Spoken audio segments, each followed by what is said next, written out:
Bonjour à tous. Vous êtes nombreux à me demander comment évoluent mes objectifs sur le projet Mr. Fanjo, en particulier celui de développer 2000 € de revenus passifs grâce à mes projets personnels. Il est temps de faire le point sur ce sujet. Dans un premier temps, je ferai une brève clarification de mon objectif financier. Ensuite, je reviendrai sur l'historique des bilans annuels ainsi que sur la situation financière à l'instant T. Enfin, je partagerai les options à votre disposition pour suivre cet aspect de l'aventure. C'est parti.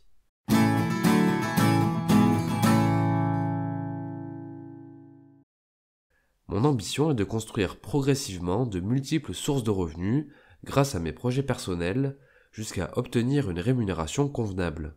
Au lieu de gagner 2000 € par mois grâce à une seule et unique activité professionnelle, je souhaite avoir une diversification des rentrées d'argent. Par exemple, avoir tous les mois 200 € qui tombent grâce à des placements boursiers, 400 € grâce à la chaîne YouTube, 200 € grâce à des cours particuliers de boxe, 200 € grâce à la rédaction d'un livre, 600 € grâce à un autre projet, 200 € grâce à un énième projet, etc. Bien sûr, ce n'est qu'un exemple. Quoi qu'il en soit, le but est de parvenir progressivement à développer de multiples sources de revenus issues de mes centres d'intérêt. Depuis le démarrage du projet en 2017, je travaille sur cet objectif et je documente l'évolution en partageant les résultats financiers en fin d'année. À ce propos, voici un résumé des bilans financiers depuis le commencement. En 2017, les dépenses annuelles sur le projet s'élevaient à 440 € et je cumule aucune recette. Fin 2018, les dépenses sont de 280 € pour aucune rentrée d'argent une nouvelle fois. En 2019, je gagne 2 € grâce à de l'affiliation pour 400 € de dépenses. En 2020, les recettes s'élèvent à 170 € pour 420 € de dépenses.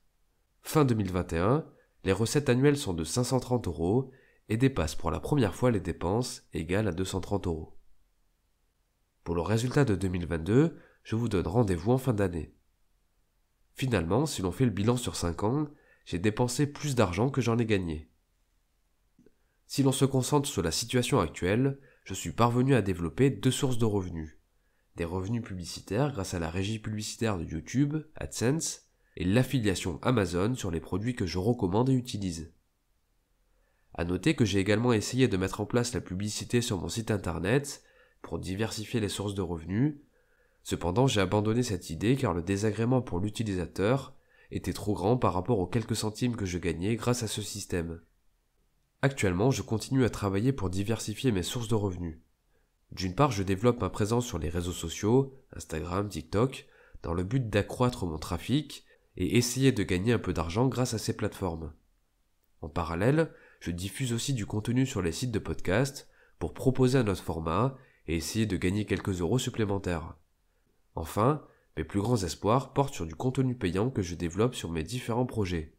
Par exemple, sur le projet P02 La Frise Historique, je réalise du contenu sur l'histoire pour ceux qui veulent aller au-delà des vidéos très synthétiques que je propose. Sur le projet P04, les résumés de livres, j'envisage de créer des coffrets pour résumer les meilleures pratiques et les principes clés dans différents domaines tels que les finances personnelles, l'investissement dans les crypto-monnaies, la gestion du temps, etc. Sur le projet P07, les sciences sociales, j'ai pour idée de dispenser des cours d'initiation au coaching sur les biais cognitifs et sur les expériences sociales.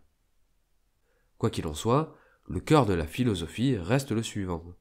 Réaliser les activités qui me tiennent à cœur pour faire ce que j'aime avant tout, développer des revenus en monétisant intelligemment ces expériences, et entreprendre d'autres projets jusqu'à avoir une rémunération décente grâce à plusieurs sources de revenus.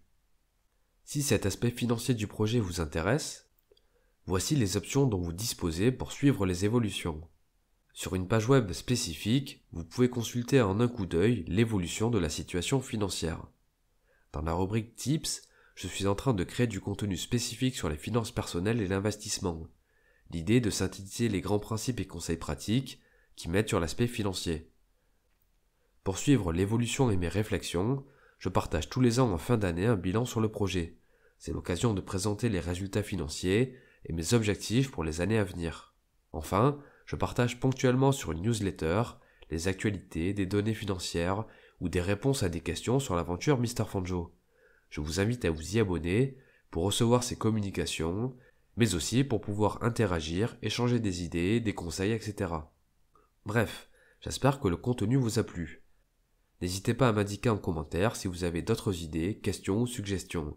En tout cas, je vous invite à vous abonner à la chaîne YouTube et à la newsletter pour être informé lorsque de nouvelles productions paraîtront. C'était Mr. Fanjo, à très vite.